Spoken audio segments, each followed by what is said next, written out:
हल्दी, धनिया और मिर्चा, नींबू, करेला, बैगन, सब्जी काटा, कोई कीड़ा मकोड़ा कट गया, मर गया, ये कर्म बन गया, इसकी सफाई कैसे हो? तो जब 24 घंटे में आप एक बार सिमरन करते हो तो जो अनजान में कर्म बना उसकी सफाई हो जाती। समझ में आ रही बात? सिमरन क्यों जरूरी है? मान लीजिए आप किसी दिन बहुत थके हो, कहीं बारात में चले गए, डीजे बजा, रात भर नाचना पड़ा, या कहीं खेती में काम करना पड़ा, गन्ना ले जाना पड़ा, बहुत देर हो गई, रात में आए, बहुत थके मांझे हैं, तो कहते हैं बाबू आज गुरु महाराज आज तो आपकी पूजा नहीं कर पाऊंगा, आपकी पूजा कल जरूर करूंगा। तो भाई गुरु जी ने तो हम आपको कहा नहीं कि आज पूजा ना करो, माफी हो जाएगी। अरे हमने अपने आप माफी मांग लिया और हमने अपने आप माफी कर दिया, लेकिन जो आज के दिन हमने सिमरन नहीं किया, इसका एक पर्दा हमारे आपके बीच में लग गया। तो जैसे आपको मैं देख रहा हूँ और आप हमको देख रहे हो, हमारे आपके बीच में एक हल्का सा पर्दा लग जाए तो बताओ हम आपको या आप हमको पहचान पाओगे? नहीं पहचान पाओगे। आज एक दिन सिमरन में नागा हो गया तो एक पर्दा लग गया, हफ्ते 10 दिन में फिर एक दिन नागा हो गया तो फिर दूसरा पर्दा लग गया, महीने 2 महीने में फिर एक दिन नागा हो गया, तीसरा पर्दा लग गया।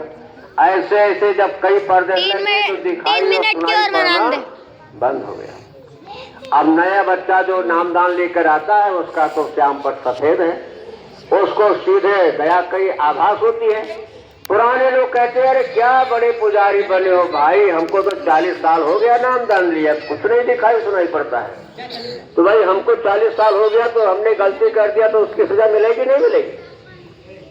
इसलिए बुजुर्ग लोग बच्चों से कहते हैं कि बेटा सुबह घर से बाहर जाओ तो स्नान करके तब जाओ, और कहीं दूर जाना है तो बुजुर्ग कहते हैं कि 10 काम छोड़ करके स्नान कर लो तब जाओ, और 100 काम छोड़ करके भोजन कर लो तब जाओ। अगर भोजन करके नहीं जाओगे फिर रास्ते में रोटी कहीं नहीं मिलेगी। तो महात्मा कहते हैं कि 1000 काम छोड़ करके सिमरन करके तब घर से निकलो। अगर हमारा आपका ये संकल्प बन जाए कि सुबह सोकर उठने के बाद पहले हम सिमरन करेंगे, इसके बाद दूसरा काम करेंगे, तो बोलो सिमरन में नागा होगा? बोलो नागा होगा?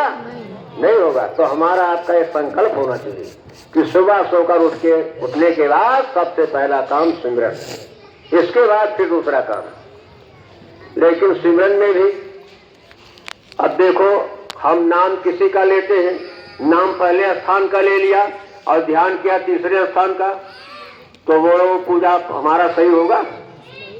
नहीं होगा। आवाज हम 5वें स्थान की सुन रहे हैं तो कैसे पूजा सही होगा? इसलिए यह ज्ञान बाबा उमाकांत जी महाराज ने चलाया था कि नामदान को सबको सही तरीके से बताया जाए।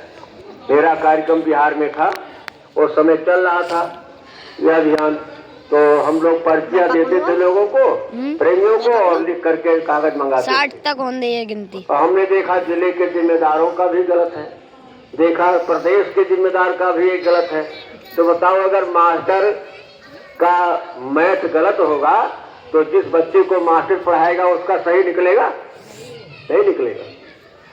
तो ये हमारे जो मतलब ये है कि जिम्मेदार कार्यकर्ता हैं वो ट्रेनिंग दे दें कार्यकर्ताओं को, और गांव-गांव में अगर ये अभियान चला दिया जाए कि सिमरन सही ढंग से किया जाए, ध्यान सही ढंग से किया जाए, तो ये 50% कमियां दूर हो सकती हैं।